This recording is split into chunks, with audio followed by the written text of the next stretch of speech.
मेवात में हुई हिंसा के विरोध में रखी गई एक पंचायत में यति नरसिन्हानंद के भाषण के बाद खूब बवाल हुआ।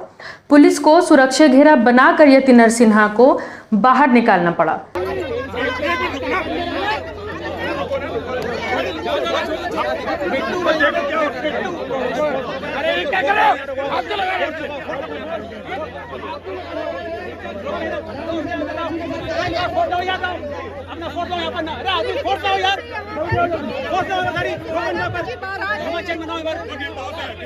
तो हुआ यूं कि 20 अगस्त को हरियाणा के नूंह में हुई हिंसा के खिलाफ जंतर मंतर पर ऑल इंडिया सनातन फेडरेशन की तरफ से महापंचायत का आयोजन किया गया था। इसमें हिंदू संगठन से जुड़े करीब 100 लोग मौजूद थे। इस पंचायत में हिंदू सेना के राष्ट्रीय अध्यक्ष विष्णु गुप्ता ने कहा कि देश का बंटवारा धर्म के आधार पर हुआ था, तो जब तक देश में एक भी मुसलमान है तब तक ये बंटवारा अधूरा है। पूरे देश में जगह जगह बहुत सारे मेवात बन चुके हैं। उन सभी मेवातों को हमें जानना और ध्यान में रखने की आवश्यकता है।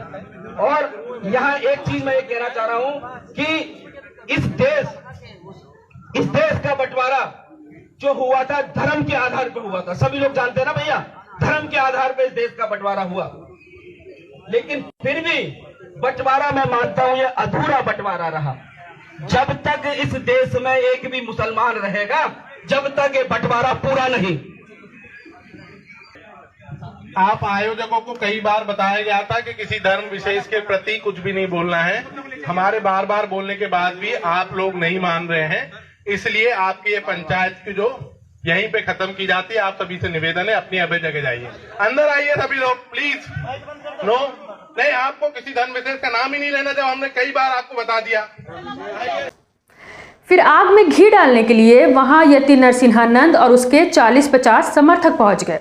कहा कि मैं हिंदुओं को एक बात बताना चाहता हूं, अगर आपकी आबादी घटती जा रही है और मुसलमानों की आबादी बढ़ती जा रही है तो इस देश में फिर से वही होगा जो 1000 साल पहले हुआ था। इसके बाद दिल्ली पुलिस तुरंत एक्शन में आ गई। पुलिस ने फौरन भाषण बंद करवाया और साथ ही वहां इकट्ठा भीड़ को भी भगा दिया। नरसिन्हानंद के भाषण का वीडियो अभी सामने आ चुका है, जिसकी जांच की जा रही है। पुलिस ने आश्वासन दिया है कि इस मामले में कानूनी कार्रवाई की जाएगी। अगर तुम्हारी आबादी इसी तरह घटती रही और मुसलमानों की आबादी इसी तरह बढ़ती रही तो भैया वही होना है जो 1000 साल इस देश के इतिहास में हुआ, जो कश्मीर में हुआ, पाकिस्तान में हिंदुओं के साथ हुआ, बांग्लादेश में हुआ, अफगानिस्तान में हुआ, सीरिया में हुआ, इराक में हुआ, अरब में हुआ। नूह में आपके साथ जो हुआ वो केवल इसलिए हुआ क्योंकि आप हिंदू हो। और सबसे बड़ी बात, नूह की क्या खास बात रही गोयल साहब, जिन पुलिस वालों को वहां पर इस्लाम के जिहादी पीट रहे थे वो पुलिस वाले हिंदुओं को अरेस्ट कर रहे हैं। है खास बात ये या नहीं है?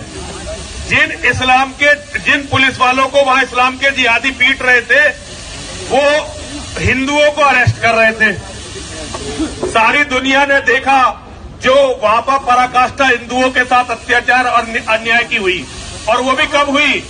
जब सरकार हमारी, अभी तो सारे प्रशासन में हिंदू है, सारी पुलिस हिंदुओं की है, सब कुछ हिंदुओं का है, तब ये हमारे साथ हो रहा है। और भैया जिस तरह की स्थिति है ये समझ लो 2029 में भारत का प्रधानमंत्री मुसलमान बनेगा, क्योंकि हिंदुओं के घर में 2 बच्चे हैं नहीं। पहले जंतर मंतर पर जब धरने होते थे, हम जंतर मंतर के धरनों में आते थे तो विनोद कितने लोग होते थे? कम से कम 500, 700, 1000 लोग होते थे। आज धरना इतनी मेहनत सैनी साहब ने करी, पूरी देव सेना ने करी, लेकिन कितने आदमी हैं हम? ज्यादा से ज्यादा 150 होंगे, 200 होंगे। और इसका कारण है कि हिंदू धरने प्रदर्शनों से थक चुका है और गुलाम बनने का बिल्कुल मन बना चुका है। हम हिंदू कुछ बोले तो सब हमारे ऊपर रिपोर्ट भी लिखी जाती है, जेल भी भेजा जाता है और जरूरत पड़ने पर हमारी गर्दनें भी कटवाई जाती हैं। लेकिन हमें जो मारना चाहते हैं, पूरी दुनिया में जो सबको मार रहे हैं, उन्हें इस देश में शांति प्रिय बोला जाता है। मैं हिंदू आपसे बताना चाहता हूं, अब धरना प्रदर्शन का समय बिल्कुल जा चुका है।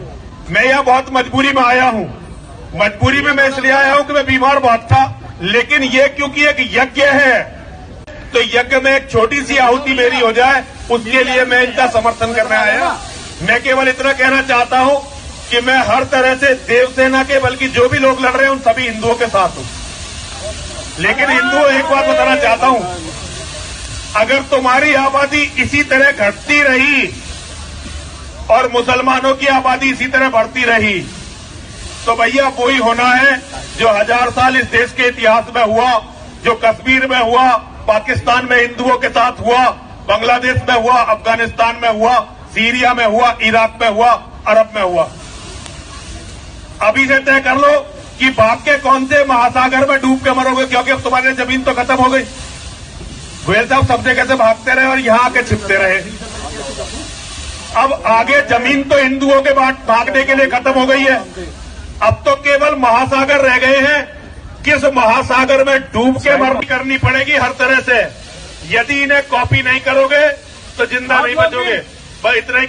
आपको बता दें, ये कोई पहली बार नहीं है जब यति नरसिंहानंद ने कोई भड़काऊ भाषण दिया है। इससे पहले भी उसने कई विवादित बयान दिए थे। इस क्लिप को सुनिए।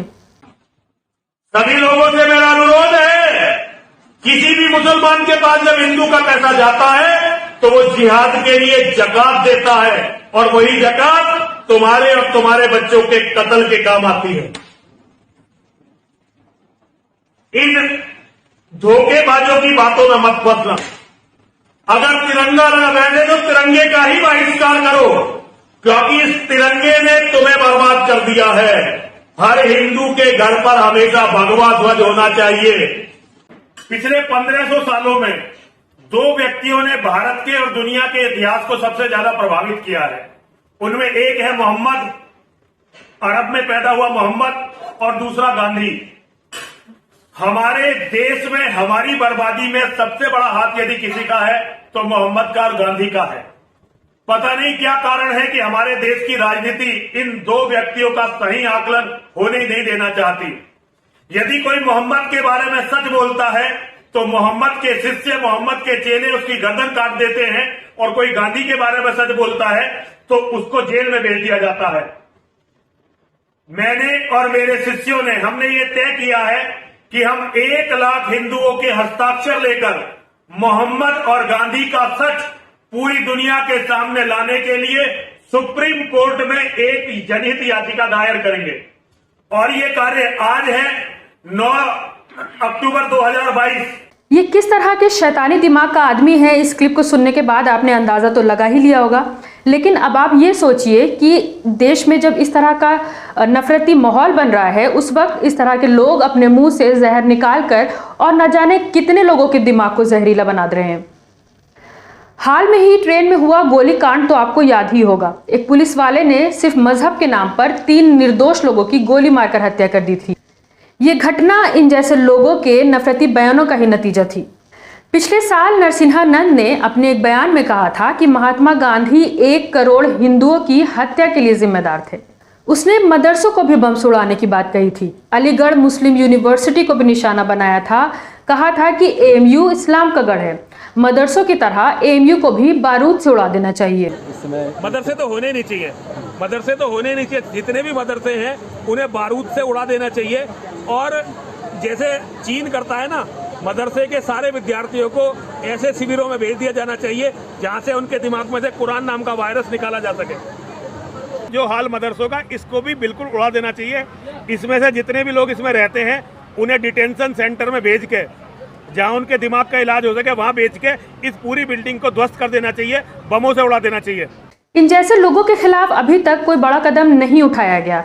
ये बाहर आराम से घूम रहे हैं, देश और एक समुदाय के खिलाफ लोगों के दिलो दिमाग में जहर भर रहे हैं। आप देख रहे थे मुस्लिम टुडे और मैं हूं रूबा अंसारी। इन जैसे लोगों पर आपकी क्या राय है, हमें कमेंट करके जरूर बताइएगा।